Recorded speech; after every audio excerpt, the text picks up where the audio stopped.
Hello and welcome to the 2024 Heart Men's Soccer Media Day. I'm your host, Eric Bergrud, color commentator with the Kansas City Comets of the Major Arena Soccer League. We're pleased to be joined today by the defending NAIA Men's Soccer National Champions, MidAmerica Nazarene University, represented by head coach Kevin Wardlaw and student athlete Rick Hovinga. Coach, Rick, thanks for joining us for Media Day. Appreciate it. Thanks for having us.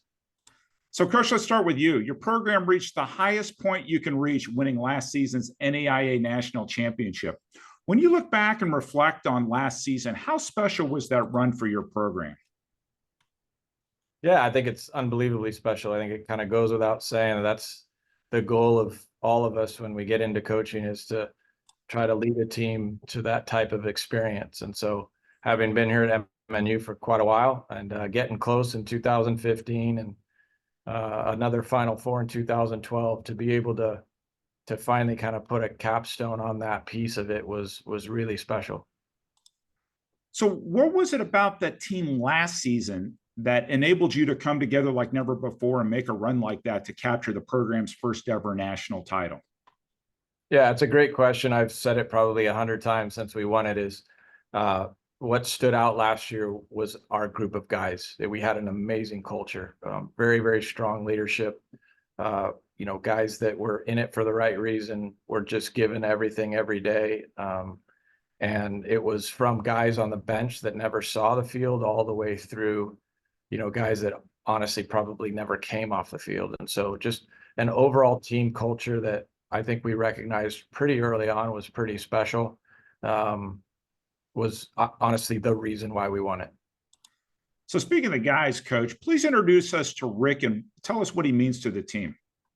Yeah, so Rick's what we call one of our last COVID kids. So came to us in the spring of COVID, so right in the heart of it. It was that, if you remember, that was the pretty special year in soccer where we got to play year round. And so Rick joined us in January of that year and finished out the season, which was in the spring.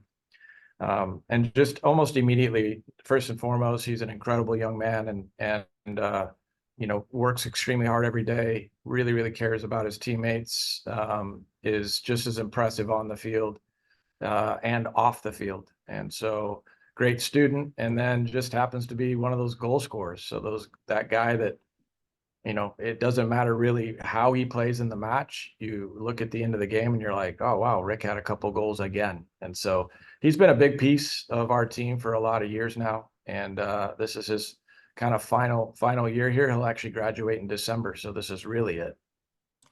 So Rick, describe for us your experience last season. What did that mean to you and your teammates to make it all the way to the championship game and win that national title for your university? I think it was amazing to win it all, but I think the big piece was that we didn't look at the bigger picture. We just saw it like game by game, kind of. And yeah, that's how we became, the end that we wanted. Sure. So as your MNU career slowly comes to an end, what does it mean to you to know that your group of teammates will be remembered forever at MNU as a team that won a national championship? For me, that's such a good and special. We have a picture downstairs already with all our names on it. So like, it's a good feeling that you give the school something that was never achieved before. So I think that's a great honor. Coach, let's turn our attention to 2024. Who are some of the key players back from last year's championship team? Yeah, I think we've got a really good core group of guys back. So obviously that starts with Rick. And then one of his really good friends who came in at the same time is Nacho. That's what we call him. He's our left back, and again, was a impact player almost from the beginning. And so brings a ton of experience. And then probably another guy that will play a big role that kind of evolved last year was Enzo Cosi. And so he plays in the midfield for us. and had a really kind of a breakout year. And so has kind of just taken that experience from last year and continued to improve his leadership. And so he's a player that we'll definitely, look at for not just big minutes, but also these guys bring that experience like you talked about. They've not just won a national championship, but they've been to multiple national championship tournaments. And so they've kind of been in the mix of it. And our conference, it's the toughest conference in men's soccer in the country. And so these guys understand the rigors of the day in, day out and what it takes to really succeed at this level. And so we've got a good group, probably some guys that I didn't mention. Anybody else that you would say? Okay. Yeah. We had a freshman last year that kind of started off the bench and then by the end of the year, he was coming on for us and played some big minutes. His name's is Tom, and he's only a sophomore, but at right back, he's going to be probably a guy that brings, again, that experience of the national tournament. And then honestly, we talked about our culture. A huge piece of our team last year was the guys that came off the bench. A lot of times you focus on starters, but we had such an amazing group of guys who every day would give everything. And so we would ask them to play, even in the final. If you watch back, we made 7 substitutions in the final. And if those guys don't come in and provide really valuable minutes and energy and have stayed connected through the year, because they're not getting the minutes they want, but those guys are a huge reason why we won a national title and a big piece of what we're doing, this year. And so, you've got Peyton, you've got Kike, you've got guys that, again, were substitutes last year that are fighting for starting spots this year. Diego Calderon, who's also a senior. So we've got a really good group, not just starters, but guys who are, have been a part of the program and contributed in a lot of different ways. Coach, how excited are you for your newcomers to the program? Tell us a little bit about that group. Yeah, I think it's a really good class. Obviously, when you win a national title, there's a lot of attention. And so, recruiting's never easy, and I'm not going to say it got easier. I think what we did a great job of is really focusing on not just talent, but really high character guys.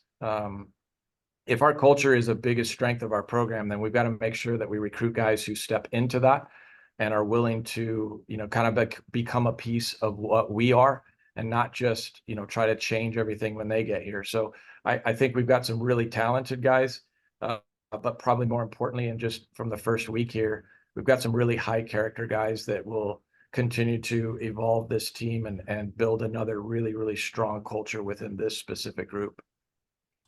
Rick, you come from the Netherlands. Obviously, soccer or football is very popular in your home country.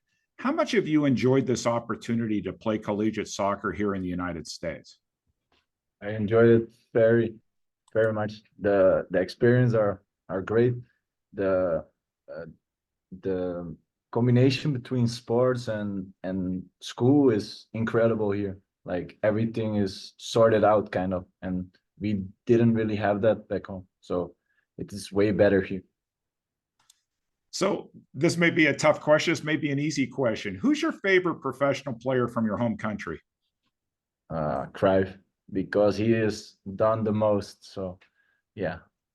That was a safe answer. I like that. So, Coach, just a few days ago at the Heart Summit, the MNU Athletic Department was honored for capturing their first ever Heart Commissioners Cup as the top athletics department in the conference. How much did that mean to you and your whole athletics staff to earn that honor? Yeah, I think it speaks to really the entire department. It starts with our athletic director, Todd Garrett. He won Athletic Director of the Year, and Todd's an incredible leader who will never step into the spotlight, but with the work that he's done here to support each of us head coaches and what we're doing within our staff and trying to build programs has been incredible. And I think honestly, that Commissioner's Cup, when you look at the historical standings with Grandview winning so many of them, I think it really is a testament to his leadership, and then obviously his staff around him and all the people involved. And so I think anytime you work at a university like MNU, you're going to be biased towards your own staff, and we have phenomenal coaches. But I really do think that specific award is really points towards the overall leadership and the administration and the culture that's created so that we can do what we've been called to do and pursue excellence every day and have that support. Coach, your non-conference schedule consists of 6 NAIA teams from 6 different states, and all are solid programs. Talk about that unique schedule to start the season and how important that portion of the schedule has been for your program over the years. Yeah, it's kind of evolved. So when I first got here, the preseason or pre-conference, I guess you would call it, schedule was really designed to, play some of the best teams in the country. And I really focused on that because we were still kind of making a name for MNU, if you will. And then now, as you fast forward with us obviously being defending national champs, we play in a conference that has 4 out of the last 6 national champions in it. It's the pre-conference schedule is now it's a bit more of just seeing different things. What are the things that we can kind of put our team through as far as different styles of play, different levels of teams, different organizations that we may not see, because we learn from all of that. And really what we're trying to do is prepare for this conference. If you don't get prepared for this conference, there's a lot of phenomenal teams in this conference that don't get to go to postseason because of how strong the conference is. So the focus really with these pre-conference games has become about the conference. And that obviously is an evolution over quite a few years. Final questions for you, Rick. How much are you looking forward to taking the field with this year's team here in a couple of weeks? I'm really excited. I hope that we can win as many games again and just achieve what we want to achieve. Very good. Coach Rick, thank you again for the time today and best of luck this season. Thank you. Appreciate it. Thank you very much. Thank you so much.